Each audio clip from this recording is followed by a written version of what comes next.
Welcome students, welcome to Mogajastro. So today in this video we are going to discuss about the some basic fundamental of the passive and elements in electrical engineering. This is obviously a video on basic electrical engineering. So you people have to watch this video to enrich your knowledge about the basic elements in the electrical engineering. So what is exactly a passive element is or are is, so write a heading: basics of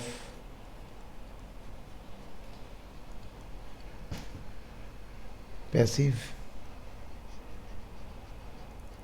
elements. So basically, for begin with the passive elements, we have to discuss the active element first. So what are the active elements?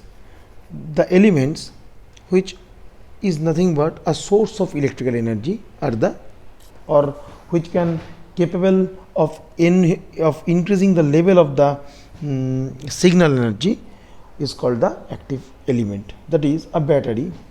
If you consider a battery, then it can enrich the power, or you can supply, or you can make a circuit on.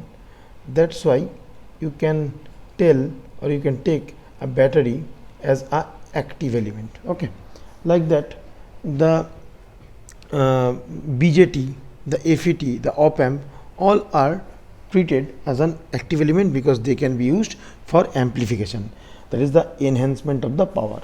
So amplifier, you know that amplifier.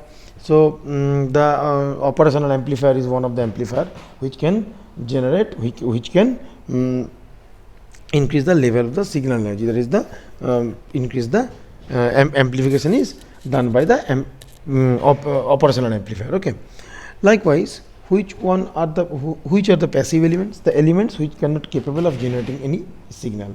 That is, if a resistor, a inductor, and a capacitor are present in a circuit and there is no other active element present, then this circuit is called as a dead circuit. So this is nothing but a dead circuit. It is not capable of generating on enhancing or enriching the signal, the level of the signal or the power. That's why it is called a dead circuit. So we are discussing today, we are discussing about the passive elements. So what are the exact basic passive element?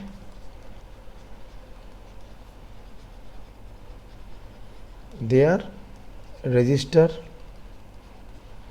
they are inductor and capacitor. Okay, because they are not capable of generating the energy, or they are not used as a source in a circuit, or they are not capable of amplify the given input signal. Okay, so to know or to discuss these things, you have to know the primary component of electrical engineering. We can take one diagram. So this is a source. Then we can say that power is transferred from here to the another element called load. This is a load. Okay, so this is a load and this is a source. You can remember one thing, that energy can be transferred from the source to load. That is, the energy can be transferred from here to this side. Always it can transfer from source to load, not load to source. So as this is a source, so here it is a generating side. So it is you can treat it as a generator. So load, you can treat it as any electrical appliances that you can use in our house. So energy, if these appliances can get energy from the source, then these appliances can be get energized an intermediate of the transformation of energy, there will happen so many things to this intermediate state. That is, one is it can be transformed. Okay, transformed. This is the transformed. How they are transformed? They may transformed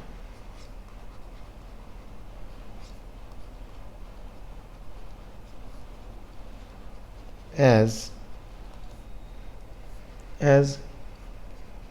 heat energy.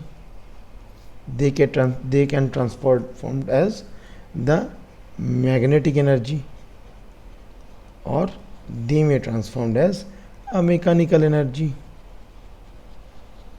Okay, electromagnetism transform of the electrical energy in the magnet. Heat energy is nothing but the electric bulb. That heat can be, that the electricity can be transformed into the light and the heat energy.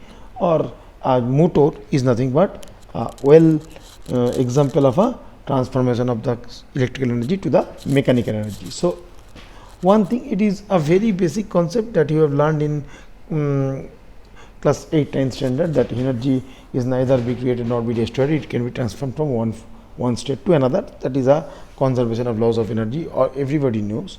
But another things can happen, that is, it can get, second is, if you numbered as 1, the second thing that is happened as, it can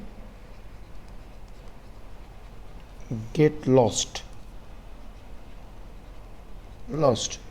That is, so when we can say that it is get lost, if source energy is not equal to the load energy, then we can say that some energy is lost in between the transfer from source to load. Means when the energy is transformed from source to load, if the source energy is not equal to the load energy, then we can say that it is lost. Okay. Now, third thing that is very important, another thing that can be happened in between the transfer of the energy from source to load, that is, the energy can be stored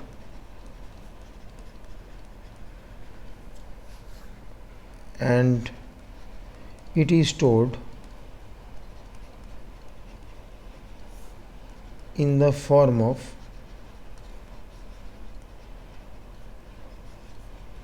kinetic energy and potential energy.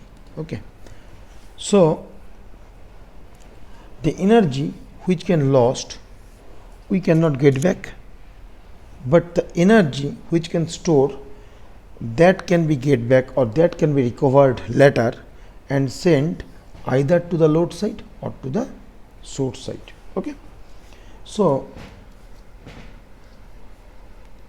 if some energy is transmitted like this, that is, it is nothing but the unavailable, then we can say that the energy is lost. That thing can happen to the R, means in between the source and load. If resistance is there, then you can say that the loss of energy, that is I square R, in that resistance, that is in the form of heat. Okay, so that is unavailable, we cannot get back. And second thing, that is another thing, that energy can be stored, one in the form of potential energy, another in the form of kinetic energy. Okay, so that energy, that stored energy, can be sent either the source or to the load. Maybe, okay, if you want to not recover, if you want to use that stored energy, you can supply that stored energy into the source, that is a fed to the source, or you can deliver to the load. Okay, So most of the time in electrical engineering, most of the time the energy is lost is in the form of heat in electrical system, and that thing happen into the R. So heat is the form of energy which can lost and we cannot get back to it. Okay, the energy that gets stored in the kinetic energy, in the form of kinetic energy, that is stored in the inductor, that is denoted by capital L, and the energy which is stored in the form of potential energy, that is in the capacitor, that is denoted by capacitor, is denoted by capital C. Okay, now now what is now you discuss, we are discussing about the resistor.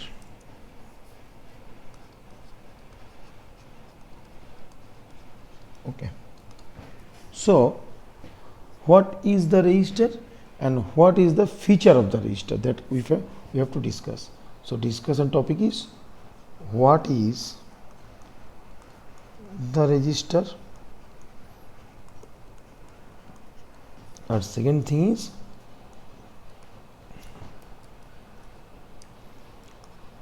what is the feature of resistor. Resistor, in the entire video we can express resistor as R, capacitor as C, and inductor as R L. Okay, so first of all the main feature. So what is resistor? It is nothing but an internal property of a material. So resistance is a property of a material due to which it opposes the flow of electric current through it. Everybody know this. The practical unit of resistor is ohm and is represented by a Greek symbol omega, that is also known. So what is 1 ohm resistor?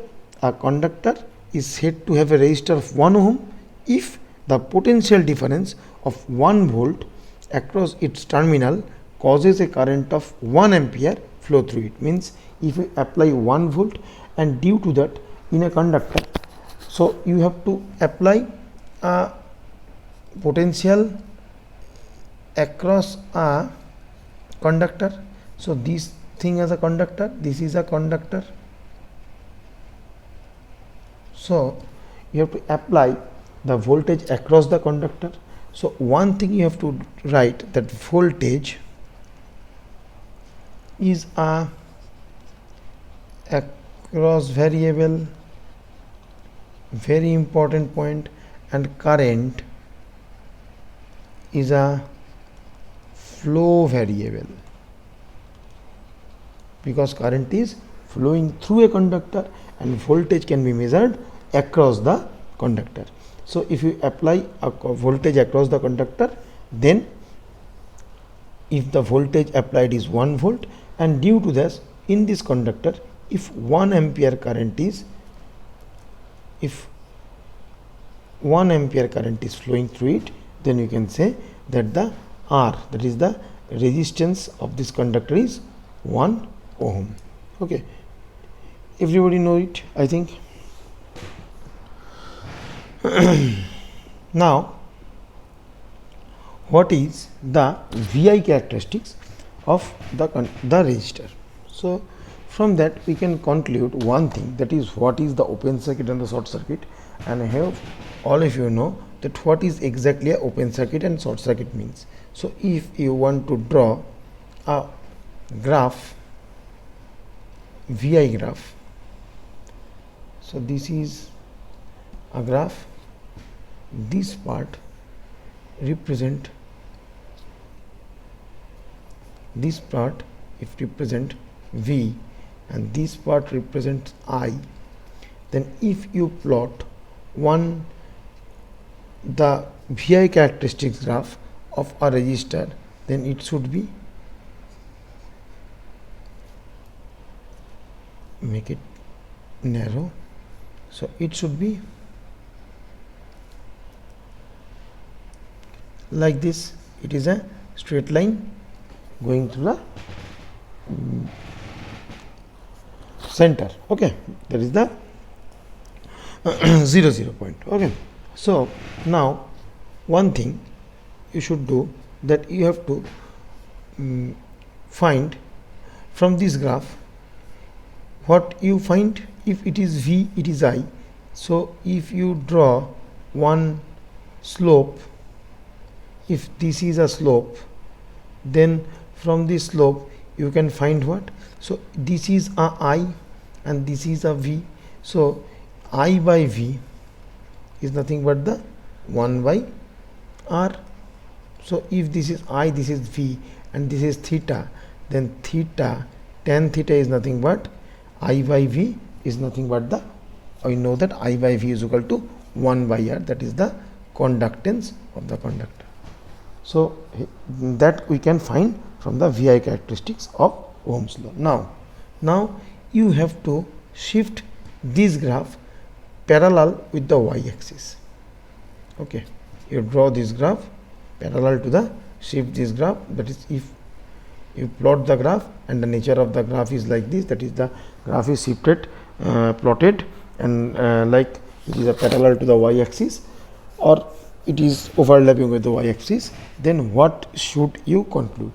So if the graph is like this, if you rotate this graph from here to here and the graph is like this, then you can say that current can increase but voltage is remains constant. Okay, it means, so don't go to that complicated thinking.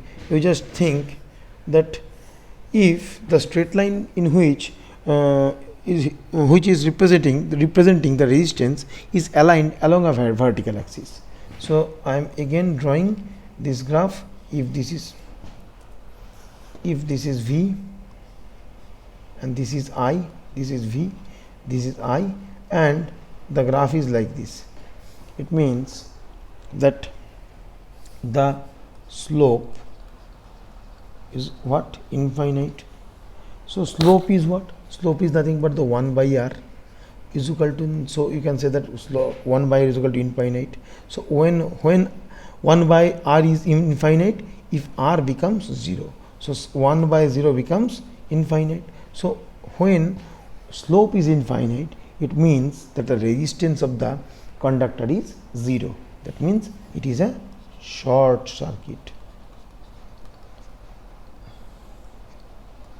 Short circuit means the easily flow of current can be occur to the resistance, okay, to the conductor. Okay, now again what you have to do, you have to align this graph, that is the line, that is the graph along the x-axis. Then what happened? Then for that 1 by r become infinite, 1 by r become 0, the slope of the graph become 0. So when that 1 by r becomes 0, if this r is nothing but the infinite, if r of a conductor is infinite, that is current is equal to 0, so we can say that it is a open circuit. So the resistance line vary from the short circuit to open circuit, short circuit to the open circuit.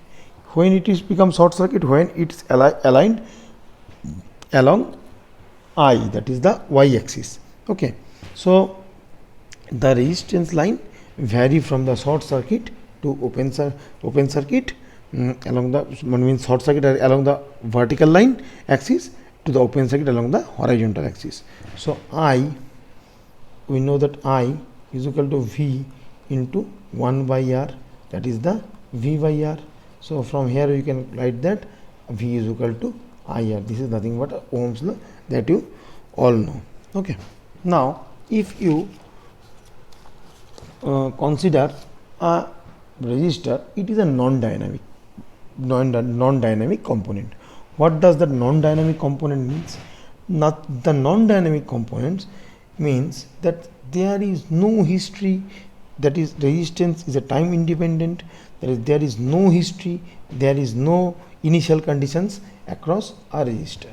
Okay, so we know that if you can consider the power dissipated to a resistor, that how much power is dissipated, that power is nothing but the energy that is dissipated as heat. So you can write power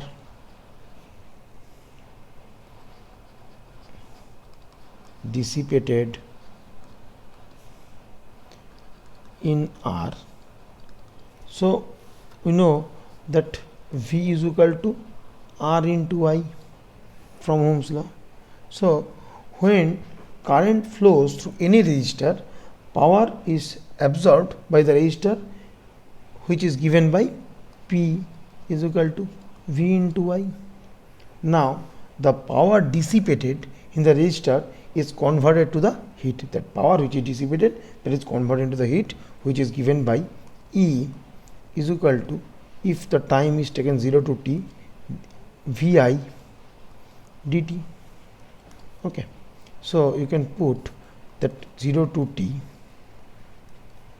V means R into I, again I into dt, that is 0 to t R I square dt. So R is a constant, so R becomes, come outside, and I is also constant, I is also constant. You can take I as in outside, so integration of t 0 to t, integration of dt is nothing but the t.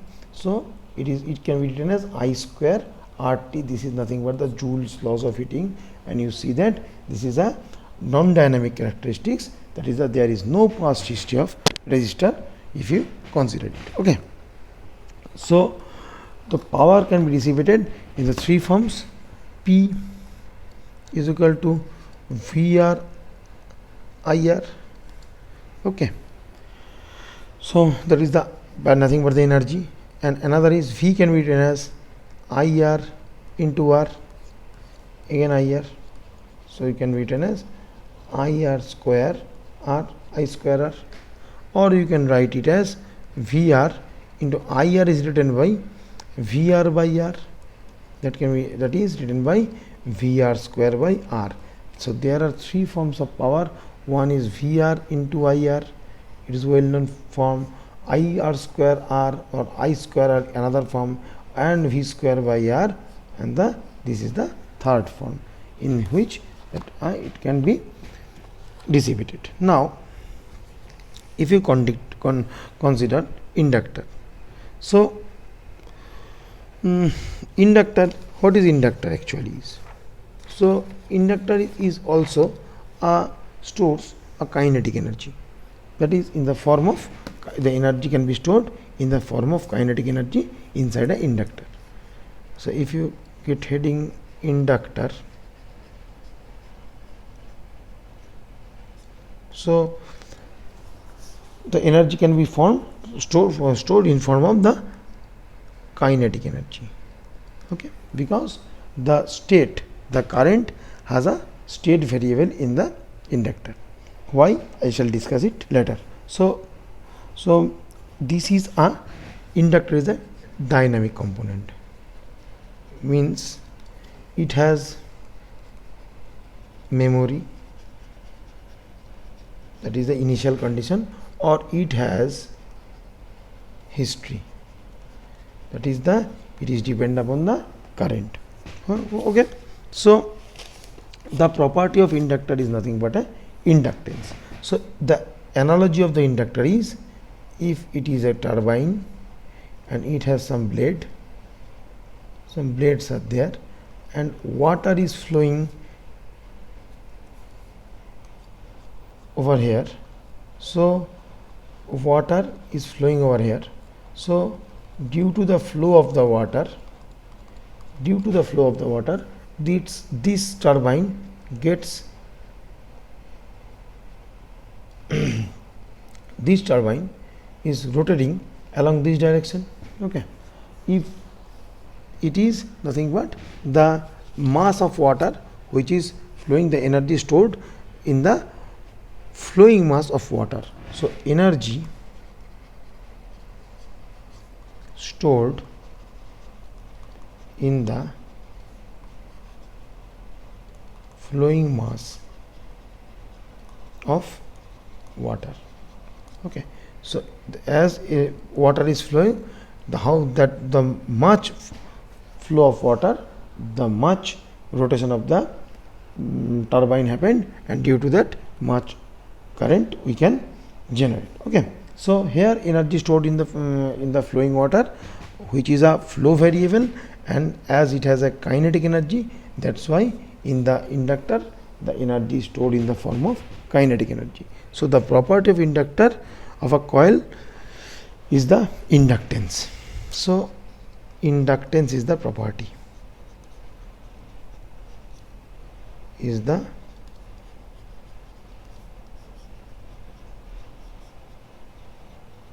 property of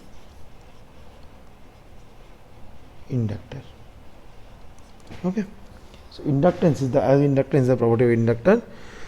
That is, the inductor is nothing but a coil. This is the symbolic representation is this. It is nothing but a coil that opposes any change in the amount of current flowing through it.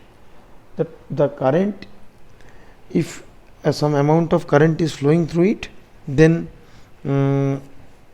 it can oppose the change in the current flowing through it. And if the current in the coil is increasing, if the current which is flowing through the coil is increasing, then the self-induced EMF is set up. That here as induced EMF, here a induced EMF is set up, and the induced EMF is set up in such a fashion that such a direction that it has to oppose the rise of the current. Means if the current flowing through it wants to rise, a self-induced EMF is produced across that coil, and the self-induced EMF is produced in such a way that if the current wants to increase, that cannot be increased. That is the self-induced EMF opposes the rise of the current. Similarly, if the current in the coil is decreasing, if some current is flowing through it and the current wants to decrease, that you want to decrease the current flowing through the coil, then also some induced EMF is produced, and it can induce in the same direction, that it can increase the amount of flow of the current. Means अगर कोई current तुम्हारा coil में decrease करना चाह रहा है, तो due to that self-induced EMF is generated across the coil, and that self-induced EMF is generated in such a way that it can be increase the amount of the current. Means अगर current अगर decrease होना चाहेगा तो उसको decrease नहीं होने देगा, increase करेगा, और अगर current increase होना चाहेगा across the inductor, then वो current increase नहीं होने देगा, वो decrease करेगा. So what is the inductance? So inductance can be defined as the ratio of the flux linkage to the current flowing through the coil. That is it is practical unit is Henry, and it is represented by a symbol H. The unit is Henry, denoted by capital H. Okay. A coil is said to have an inductance of 1 Henry if a current of 1 ampere when flowing through it, produce flux linkage of 1 Weber turn in it. Means if 1 Weber per turn we have to produce, and for that if 1 ampere current is flowing, then we can say that the inductance of the inductor is 1 Henry. Okay. So what is the property of the inductor? If you write down the property of inductor,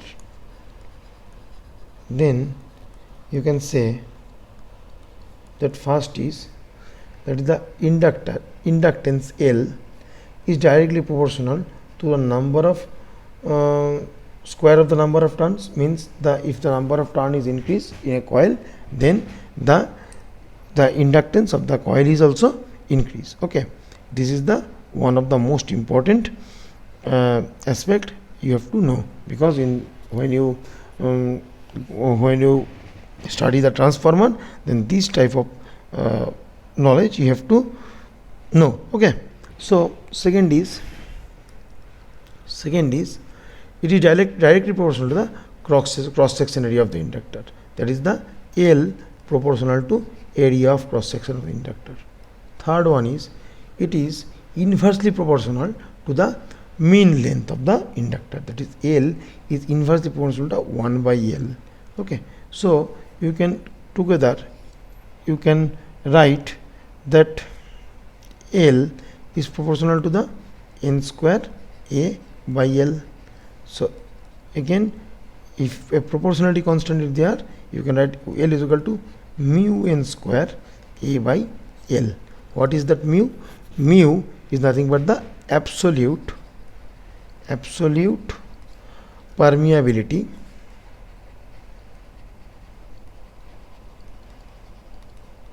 of the magnetic material, the material which you by which you can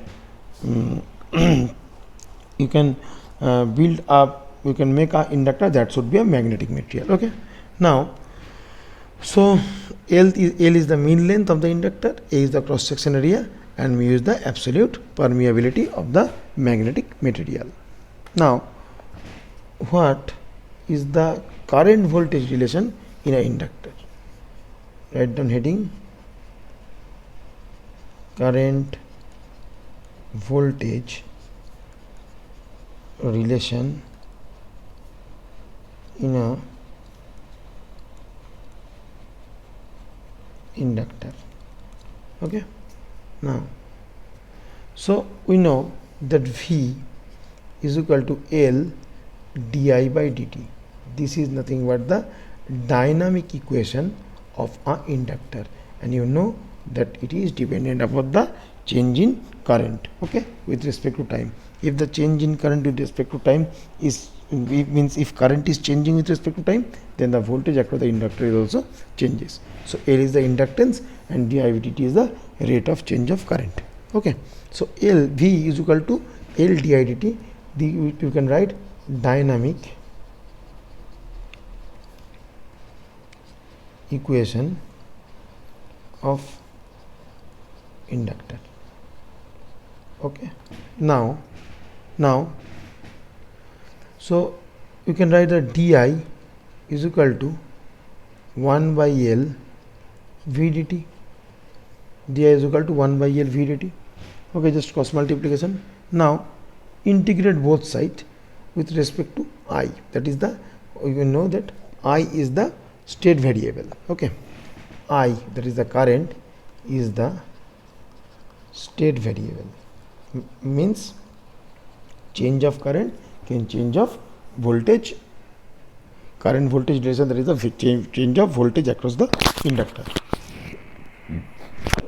So integrate I is equal to 0 to I is equal to t, there is I0 to I2, di is equal to 1 by L, it is a constant term, 0 to t v dt.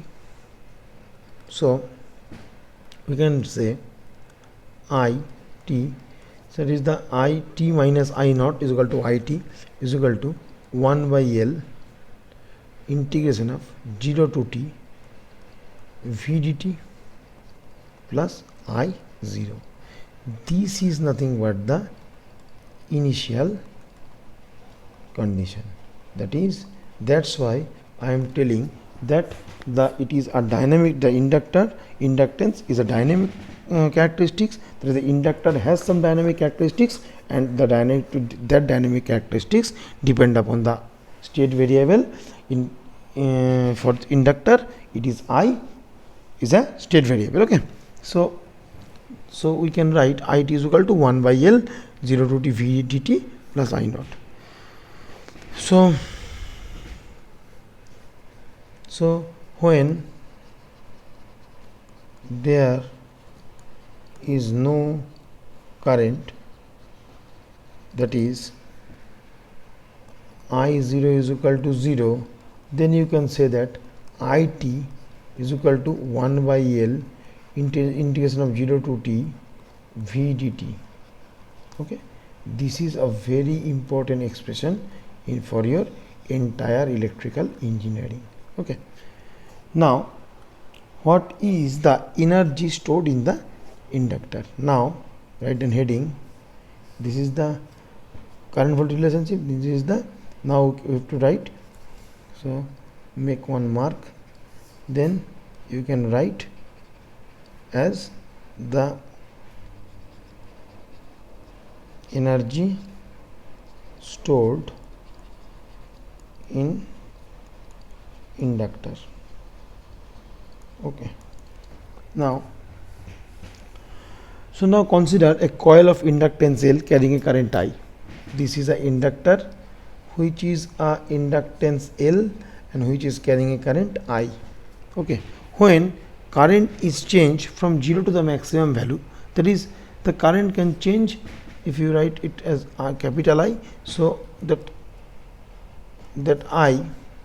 capital I changes from 0 to capital I. Okay, every change is opposed by self-induced EMF. I have told that if current is want to increase, then a self-induced EMF is set in such a direction that in case it can oppose the increment to increase the current, that it can oppose to oppose the current which want to increase. So so if the current is changes from 0 to maximum value, that it is increased. If the current is increasing, then every change that is opposed by the self-induced EMF produced to a coil, to that coil. So to overcome this opposition, some energy is needed, and that energy is stored in a magnetic field. That voltage, if the voltage across the inductor is given by V, then we know that V is equal to L di by dt. This is the dynamic characteristics. So the energy supplied to the inductor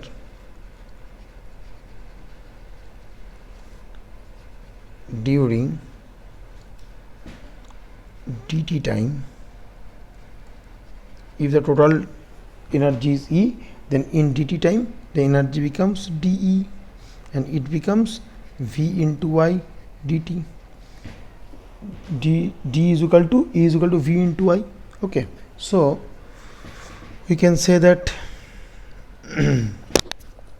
V is L di by dt, L di by dt into I dt. It is nothing but the L I di. Okay, L I di. Okay, hence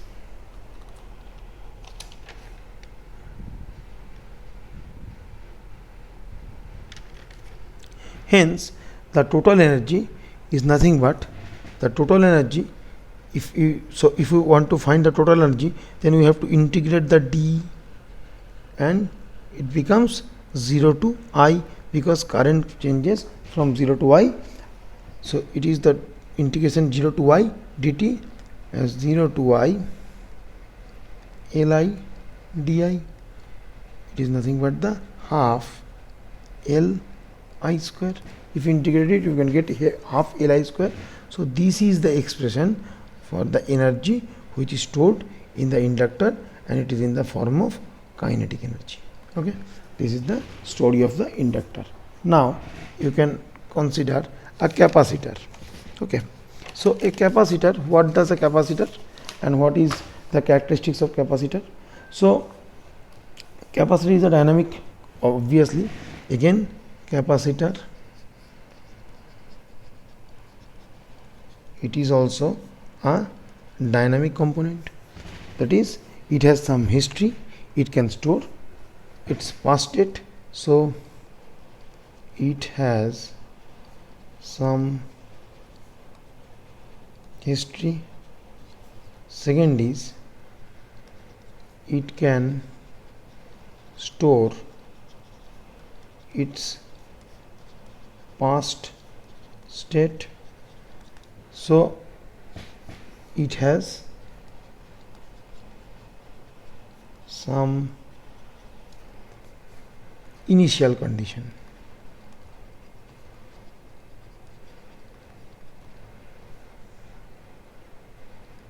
Okay, so Hmm.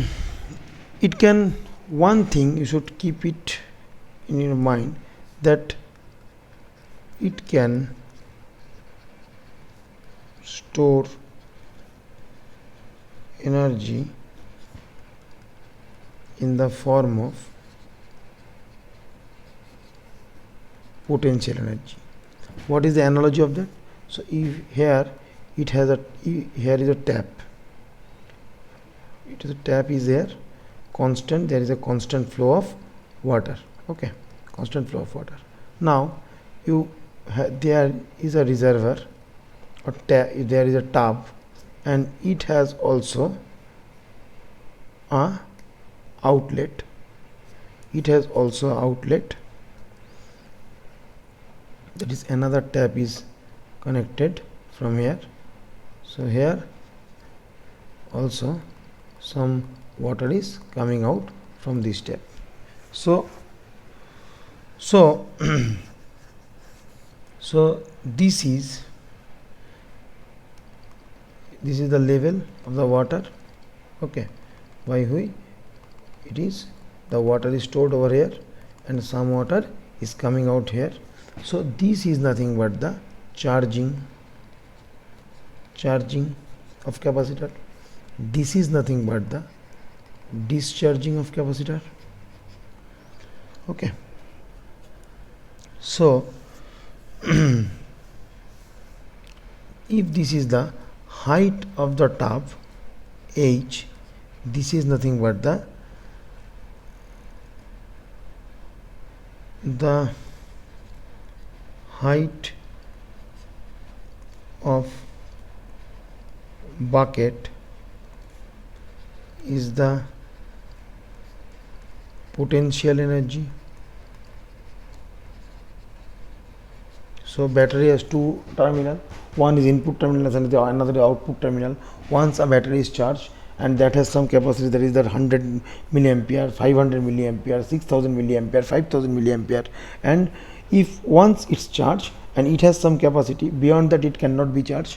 So that is the charge can be accumulated in its positive plate and it's transferred to the negative plate. Okay, so it has some capacity, that capacity is nothing but the potential energy stored in form of potential energy, and if something is connected with that capacitor, then it starts discharging. Okay, so this is nothing but the buffer water,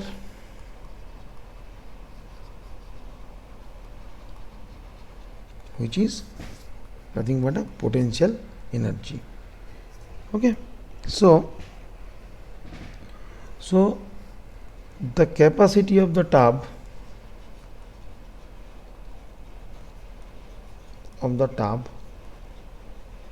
is analogous with the capacity of capacitor. Okay, how much the tub is big, that much of capacity of the capacitor is there. Okay, now what is the capacitor? That is that there is a, if you consider a capacitor, it is a positive plate, that is the, here some positive charges accumulate, and here is another plate, that is nothing but a negative plate. If some positive, if I current is supplied over in this positive plate, and due to that this plate is gets positive ionized, then due to the positive ionization, here some negative charge can be accumulate. Okay, in between that positive and negative plate there is some material field, that is called the dielectric, that is nothing but the dielectric, that cannot, by the dielectric that dielectric cannot be ionized, or current cannot flow through it, charge cannot flow through it. Okay, so Q, we know that Q, charge, is equal to I into T. The time, it is a time dependent, that if so plus charge accumulate to the positive plate, and for that some amount of negative charge can accumulate on the negative plate. So there is some is, so as here is a positive plate and here is a negative plate, so it means that there is some potential difference between that. Here we can get some potential difference. Okay, so there is a potential difference between the two plates. So this charge accumulation is stored in the form of potential energy across the capacitor, and that's why the stored energy, we can say that the capacitor can store energy in the form of the potential energy. So here the two equation we can found. One is steady state,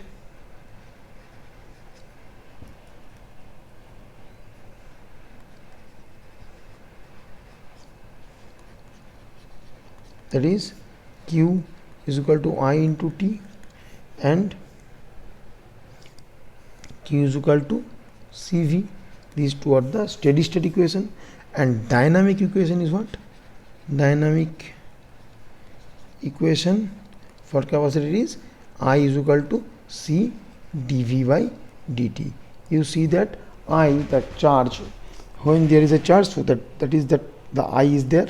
So that I depends upon the voltage, the change in voltage. So here V is the state variable over the capacitor. In the case of inductor, I was the state variable. For capacitor, it is the voltage is the state variable. So if we consider the capacitance, the property of the capacitor is called the capacitance. So what is capacitance? So capacitance is the property of a capacitor to store electric energy in the form of potential energy. Okay, to store the electric energy in the form of potential energy. So if Q coulomb charge is given to the one plate of the capacitor, and if a potential difference of V volt is applied between the plates, then the capacity of capacitor can be written as C is equal to Q by V. It means that if there are two plates, if Q coulomb charge is given to the one plate, and for another plate there is some charge. So if one plate gets Q coulomb more, so then there is some potential, that there is some difference in the charge. So if there is some difference in the charge, positive charge and negative charge, so we can say that there is some potential difference across the two plates. So for that if in the capacitor, that potential difference is stored inside it, and we can say that the capacitance of the capacitor can be written as C is equal to Q by V.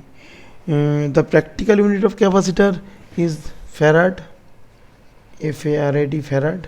Okay, represented by D. This is D. Farad represented by F. So it can be millifarad, it can be microfarad, it can be nanofarad, it can be picofarad. These are the main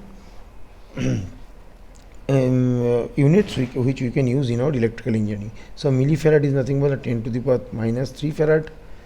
Microfarad is nothing but the 10 to the power minus 6 farad. Nanofarad is nothing but the 10 to the power minus 9 farad, and picofarad is nothing but the 10 to the power minus 12 farad. This we have to know, and this is nothing but the class 12 standard conception. So if you consider a capacitor, that is there is nothing but two things. One is the two plates, and in between the two plates there is a dielectric constant, dielectric. Okay, dielectric medium is there. So capacitance so you can write capacitance of capacitor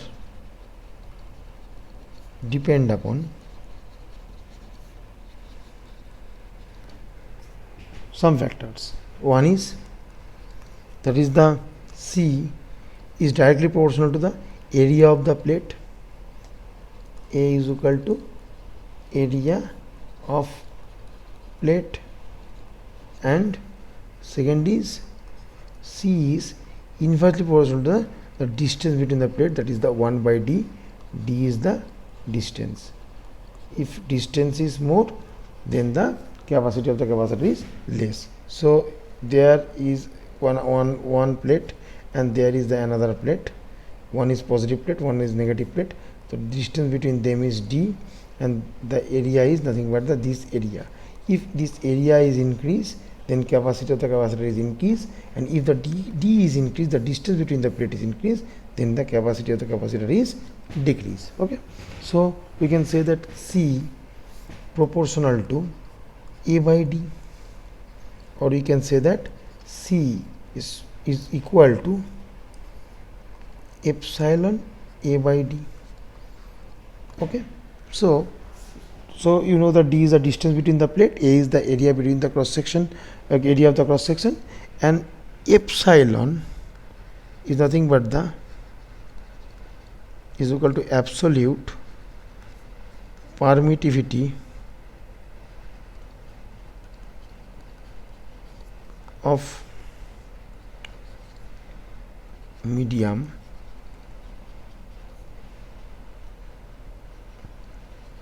between the plate. So here some medium is there, some mediums are there, so that medium has some permittivity.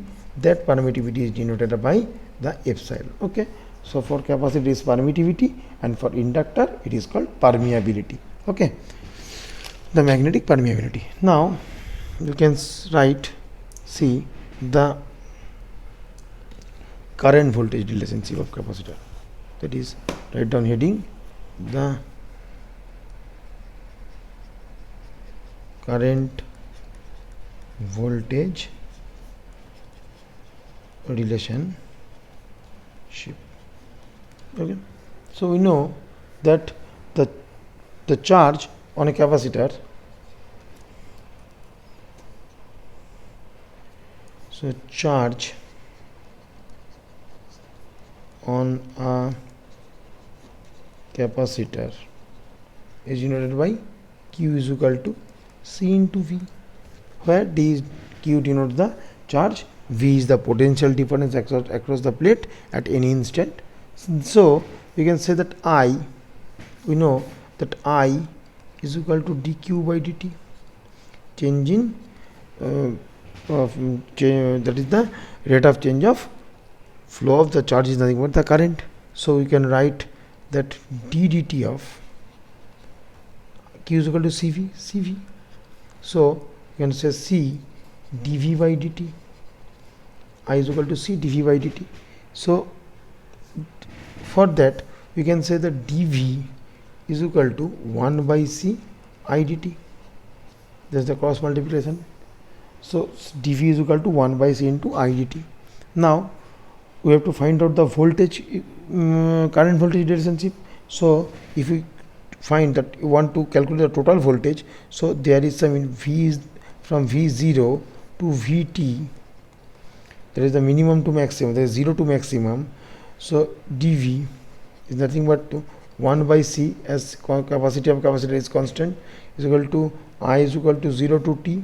If to reach from V as 0 volt to V maximum V volt, if the time period is T, that is the from 0 to T time, it becomes I into dt. Okay, I into dt. So you can set Vt, if we put Vt and then V0 is 0, so Vt is equal to 1 by C integration of 0 to T I dt plus V0. That V0 is the initial condition, that's why V is state variable in capacitor. Okay, now if initial condition, if at initial condition, that is capacitor is uncharged, if initially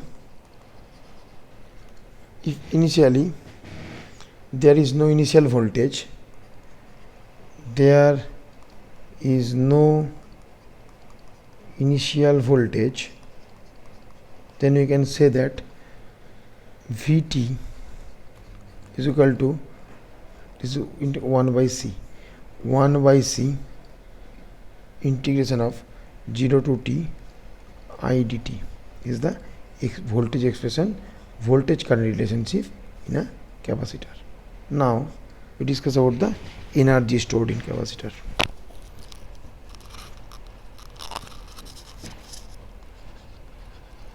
Energy stored in capacitor.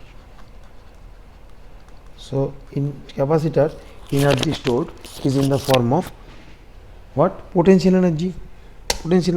So we know, so let a capacitor of a capacitance C farad be charged from a source of V volt. So here there is it is a capacitor C, capacitor here, this is a V volt. Okay, so V volt is there, we have to charge this capacitor V volt. Okay, so the capacitor is C. So we can see that I is equal to C dV by dt. This is the dynamic equation of capacitor, you know. So energy, if energy supplied to the capacitor during the interval time dt, so during dt, if energy supplied is dE, then dE become what? Vi into dt. D is equal to Vi into dt, you know it. So I is what? C dV by dt. So V into C dV by dt into dt. So dt can CV dV. Now to find out E, that is the, if dE can be, if E, if you calculate the E, you see that dE is equal to CV dV. So E become what? So to reach the maximum voltage 0 to V, that is 0 to V into dE, 0 to V CV dV, that is the half CV square. So the energy stored in the capacitor E is equal to half CV square. This is the energy stored in the capacitor expression. Okay, so this is very important video for your basic electrical engineering, as these three elements can be treated as the basic and the most important component in electrical engineering. And another component is source, and I have already discussed about the source, but I have to give some detailed, that is the types of source. In the next video I can discuss the types of source, that is the dependent and independent source. So today's video is up to this. So see you in the next video. Keep watching the video. If possible, like, share and subscribe. Bye bye.